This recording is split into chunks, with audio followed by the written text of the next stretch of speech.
آج اس پرفتن دور میں ہر انسان پریشان، مایوس، غم زدہ ہے۔ بہت ہی بدماشی، فحاشی، عریانی چل رہی ہے۔ زنا خوری عام لگی پڑی ہے، سود خوری عام لگی پڑی ہے۔ آج سفید پوش لوگ ہیں، وہ بیچارے بہت ہی پریشان ہیں۔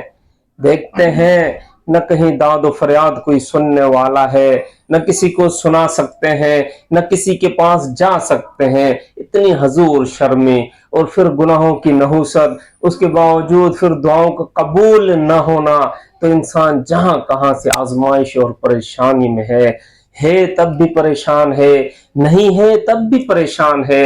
تو اس کے لیے جب ہم صحابہ رضوان اللہ علیہم اجمعین کو دیکھتے ہیں کہ دریاؤں کے اوپر اپنے گھوڑوں کو انہوں نے ڈال دیا، تو دریاؤں کا سینہ چیرتے ہوئے سمندر کو، دریاؤں کو پار کر لیا، تو یہ کیا تھی؟ اللہ کی مدد و نصرت تھی، خصوصی اللہ کا ان کے اوپر انعام تھا۔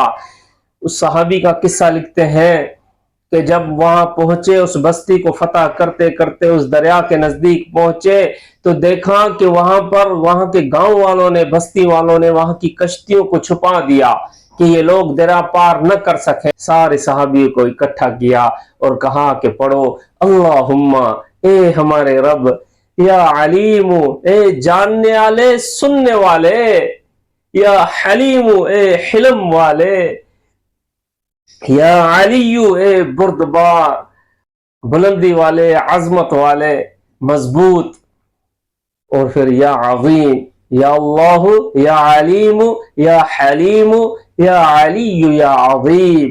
یہ 4 اسماء الحسنہ انہوں نے پڑھے، اور ساروں نے پڑھ کے اللہ رب العزت سے دعا کی اور اپنے گھوڑوں کو دریاؤں کے اوپر ڈال دیا۔ الحمدللہ کہ صحابی قسم اٹھا کے کہتے ہیں کوئی نقصان نہیں ہوا، اور ہم نے آسانی طریقے سے اس دریا کو پار کر لیا۔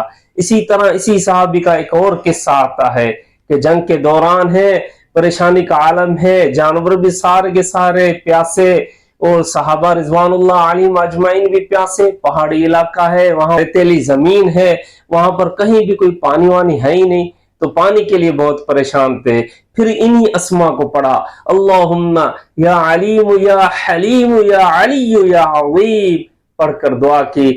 تھوڑا سا آگے گئے تو وہاں پر ایک نہر چل رہی تھی، وہاں سے سب نے پانی پیا، سب سیراب ہو گئے، اللہ کا شکر ادا کیا۔ پھر کسی کام سے پھر واپس آ رہے تھے تو دیکھا کہ وہ نہر وہاں نہیں تھی۔ ہمیں بھی چاہیے اس پرفتن دور میں، اس پریشانی کے عالم میں، مصائب و آلام میں ہر انسان جکڑا ہوا ہے، گھریلو مسائل، باہر کے مسائل، لوگ بہت پریشان ہیں۔ سارے اس کا اہتمام کریں اور 100 مرتبہ روزانہ اس کی تسبیح پڑھ کر اللہ سے اللہ کی مدد کو طلب کریں۔ وآخر دعوانا ان الحمدللہ رب العالمین۔